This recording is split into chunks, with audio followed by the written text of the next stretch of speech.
Kayamkulam NRPM-HS 91 സ്നേഹക്കൂട്ടായ്മ ഇഫ്താർ സംഗമവും സ്നേഹവിരുന്നും നടത്തി. NRPM school manager ഗോപാലകൃഷ്ണപിള്ളയെ ചടങ്ങിൽ ആദരിച്ചു. കായംകുളം NRPM-HSലെ 91 സ്നേഹക്കൂട്ടായ്മ ഇഫ്താർ സംഗമവും സ്നേഹവിരുന്നും സംഘടിപ്പിച്ചു. കഴിഞ്ഞ 3 വർഷക്കാലമായി നടത്തിവരുന്ന ഇഫ്താർ സംഗമം ഈ വർഷവും വിപുലമായി തന്നെ നടത്താൻ കഴിഞ്ഞുവെന്ന് ഭാരവാഹികൾ പറഞ്ഞു. നമുക്കൊരു ബുദ്ധിമുട്ടുണ്ടായി. നമ്മുടെ ഒരു കൂട്ടുകാരുടെ ഒരു ഗ്രൂപ്പ് ആകുമ്പോൾ എല്ലാവർക്കും അതിനകത്തിൽ എന്തെങ്കിലും ഒരു അസുഖം ഉണ്ടായാൽ തന്നെ അവരെ സഹായിക്കാനായിട്ട് നമ്മൾക്ക് ഇത്രയും പേര് ഒരേ മനസ്സോടുകൂടി തന്നെ നിന്നാണ് അവരെ ഇന്ന് നമ്മൾ സഹായിച്ച് നമ്മളുടെ കൂട്ടത്തിൽ ചേർത്ത് നിർത്തിക്കൊണ്ടിരിക്കുന്നത്. ഒരു സന്തോഷമായാലും ഒരു സങ്കടമായാലും നമ്മുടെ കൂട്ടുകാർക്കിടയിൽ ഉണ്ടായാൽ അത് നമ്മൾ എത്ര പേരുണ്ടോ, എത്ര അംഗങ്ങളുണ്ടോ അത്രയും പേരുടെ സങ്കടമായിട്ടും സന്തോഷമായിട്ടും മാറുന്ന നിമിഷങ്ങളാണ് നമുക്കിന്ന് കാണുവാനായിട്ട് സാധിക്കുന്നത്. തീർച്ചയായും നിങ്ങളെ അഭിനന്ദിക്കും. നിങ്ങളുടെ പ്രവർത്തനങ്ങൾ മുഴുവൻ നോക്കി കാണുന്ന ഒരു വ്യക്തി എന്ന നിലയിൽ നിങ്ങളുടെ ജീവകാരുണ്യ പ്രവർത്തനങ്ങളും നിങ്ങളുടെ കൂട്ടായ്മകളും നിങ്ങളുടെ സന്തോഷങ്ങളും നിങ്ങളുടെ ഇടപെടലുകളും ഒക്കെ വളരെയധികം സന്തോഷമുണ്ട്. വളരെ ചടുലമായ ഈ 35 വർഷത്തിന് ശേഷവും ഒരു ബെഞ്ചിലിരുന്ന് പഠിച്ചവരൊക്കെ ഇപ്പോഴും ഓർക്കാനും പരസ്പരം സ്നേഹിക്കാനും പരസ്പരം കാണാനും പരസ്പരം സൗഹൃദം പങ്കിടാനൊക്കെ സമയം കണ്ടെത്തുന്നു.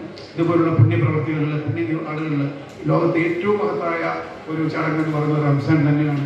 ഓണമൊക്കെ ആഘോഷത്തിൻ്റെ ആണെങ്കിലും റംസാൻ എന്ന് പറയുന്നത് സഹിഷ്ണുതയുടെയും അല്ലെങ്കിൽ സമാധാനത്തിൻ്റെയും ഒക്കെ സന്ദേശം നൽകുന്ന ഒരു ചടങ്ങാണ്. നമ്മളുമൊക്കെ ആ ഒരു ചടങ്ങിനോട് നമ്മളൊക്കെ സഹോദര മതത്തിൽ ഹിന്ദു മതത്തിൽപ്പെട്ടവരാണ് പലരും. ചിലരൊക്കെ നമ്മളുടെ സഹോദര മതത്തോട് കാണിക്കുന്ന ഈ ഒരു ആദരവ് എൻ്റെ സഹോദരനോട്, എൻ്റെ സഹോദരിയോട്, എൻ്റെ അമ്മയോട്, എൻ്റെ കുടുംബക്കാരോട്, എൻ്റെ ബന്ധുമിത്രാദികളോട്, എൻ്റെ അയൽവാസിയോട് ശത്രുത വെച്ച് പുലർത്തുന്നുണ്ടെങ്കിൽ അതിൽ നിന്നൊക്കെ സ്നേഹത്തിലേക്ക് നമ്മെ നയിക്കുമ്പോഴാണ് ഇങ്ങനെയുള്ള കൂട്ടായ്മകളുടെയും നമ്മൾ അനുഷ്ഠിക്കുന്ന നോമ്പുകളുമൊക്കെ അർത്ഥവത്തായി തീരുമോ എന്ന് വിശ്വസിക്കുന്ന ഒരാളാണ്. മുൻഗാമികളായി നമ്മിൽ കഴിഞ്ഞുപോയ ഒരുപാട് ആത്മജ്ഞാനികളായ മഹത്തുക്കളുടെ ചരിത്രങ്ങൾ നമുക്ക് പറയുവാൻ കഴിയും. അവരൊക്കെ ഇവിടെ സാഹോദര്യവും സൗഹൃദവും മനുഷ്യത്വത്തിലും ഊന്നിയാണ് അവരൊക്കെ ജീവിച്ചു പോയിട്ടുള്ളത്. അവരുടെ മാതൃക നമുക്കറിയാമല്ലോ. അവനവൻ ആത്മസുഖത്തിനാചരിക്കുന്നവ അവരൻ്റെ ആത്മസുഖത്തിനായി വരണമെന്ന് നമ്മളോട് പഠിപ്പിച്ചു തന്നു പോയത് മഹാനായ ശ്രീനാരായണ ഗുരുദേവനാണ്. അപ്പോൾ എവിടെയാണ് മറ്റ് പ്രശ്നങ്ങൾ ഉണ്ടാകുന്നത്?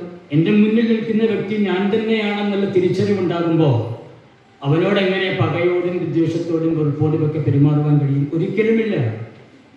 മനുഷ്യൻ ആത്മസംസ്കരണം നേടിയവരാവണം. അതിനൊരു ഗുരുവിൻ്റെ, ഒരു ആത്മീയ ഗുരുവിൻ്റെ സാന്നിധ്യം അല്ലെങ്കിൽ അവരുടെ കരം പിടിക്കൽ നമുക്കൊക്കെ അത്യന്താപേക്ഷിതമാണ്. NRPM-HS 91 സ്നേഹക്കൂട്ടായ്മയുടെ പ്രസിഡന്റ് ഗിരീഷ് കുമാറിന്റെ അധ്യക്ഷതയിൽ കൂടിയ ചടങ്ങിൽ സെക്രട്ടറി ജയരാജ് ജയാസ് സ്വാഗതം പറഞ്ഞു. കണ്ടലൂർ ഗ്രാമപഞ്ചായത്ത് പ്രസിഡന്റ് തയ്യിൽ പ്രസന്നകുമാരി, ഗ്രാമപഞ്ചായത്ത് വൈസ് പ്രസിഡന്റും പുല്ലുകുളങ്ങര ധർമ്മശാസ്ത്ര ക്ഷേത്ര സെക്രട്ടറിയുമായ സുരേഷ് രാമനാമഠം, പുല്ലുകുളങ്ങര ദേവസ്വം പ്രസിഡന്റ് D. അയ്യപ്പൻ താമരശ്ശേരി, പുല്ലുകുളങ്ങര ജുമാ മസ്ജിദ് ഖത്തീഫ് നവാസ് ഫാക്കവി, കായംകുളം ചേതനയിലെ vice chairman father Philip, Pullukulangara Juma Masjid secretary Sawad, Kandalloor Juma Masjid പ്രതിനിധി ഷൈജു കണ്ടല്ലൂർ, ഉദയ കോളേജ് അധ്യാപകൻ അജയൻ എന്നിവർ സംസാരിച്ചു.